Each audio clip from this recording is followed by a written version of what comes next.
It's April, and that means it's Financial Literacy Month. Here at Pure, we are big into providing financial education. The efforts of Financial Literacy Month are especially focused on helping our nation's youth. I'll share from my perspective as a financial planner and as a dad on ways you can help the youth in your life to become more financially literate. Why is the topic of financial literacy so important? There are a lot of people who don't have it and are making poor financial decisions. Here are some statistics from the ChooseFI Foundation. 74% of teens don't feel confident about their financial education. 46% of teens don't know what a 401k is. 32% of teens can't identify the difference between a credit card and a debit card. 21% of Americans have no savings. 4 out of 5 parents wish they learned more about money as a kid. And 59% of parents are uncomfortable talking to their kids about money.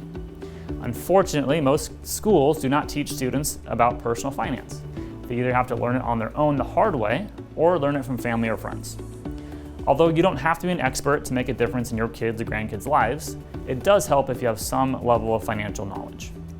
There are many resources out there, including websites, books, and podcasts. I've heard of this really great podcast and YouTube show. The hosts are very knowledgeable and quite entertaining too. It's called Your Money, Your Wealth. And if you haven't heard of it already, check it out. It could change your life. Here are just a few ways you could help your kids and grandkids become financially literate. Talk about money. Don't have it be a taboo topic. You probably shouldn't share specific numbers, but let them hear you talking about a budget, things you're saving towards, etc. Teach them about the concept of delayed gratification. Share about some of the financial lessons you have learned, some of the financial sacrifices and work you've had to put into to get to where you are today. Help them open a savings or investment account. My parents give my kids a little bit of money each year for their birthdays and for Christmas. My wife and I decided that our kids have plenty of toys, and we put the money from my parents into an investment account for each of our kids. My parents know this, and they get a kick out of it every year when they ask my 5-year-old what she's gonna do with the money, and she says, "I'm gonna invest it." Teach them young. When I was a kid, probably 5 or 6, I remember getting this savings box. It was a box with 3 sections: spending, saving for future goals, and giving.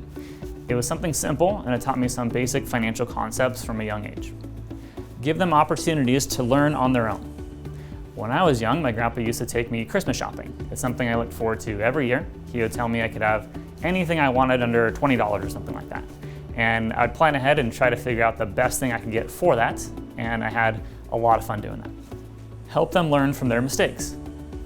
I heard someone say before that they would rather have their kids make a $10 mistake young than a $10,000 mistake when they're older. It's okay to make mistakes and to learn from them. As a financial planner, I've been able to help out a lot of people with their financial planning. And every person I've worked with, if they could, would go back in time and make some changes to their financial decisions. I hear all the time, "I wish I would have known this sooner." I remember one of the mistakes that I made younger was not opening a Roth account when I was 18.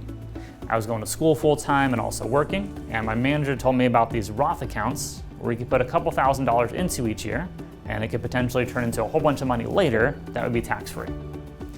I didn't open a Roth account at the time, and I waited until several years after that, and I wish I could go back and change it. But because I made that mistake and learned my lesson, I've been able to help and encourage others to start saving and investing young instead of waiting until later. Hopefully you can use some of these tips to help your kids or grandkids. A little now pays off in a big way down the road. Are you prepared for retirement? Schedule a free financial assessment with an experienced financial professional right online at purefinancial.com.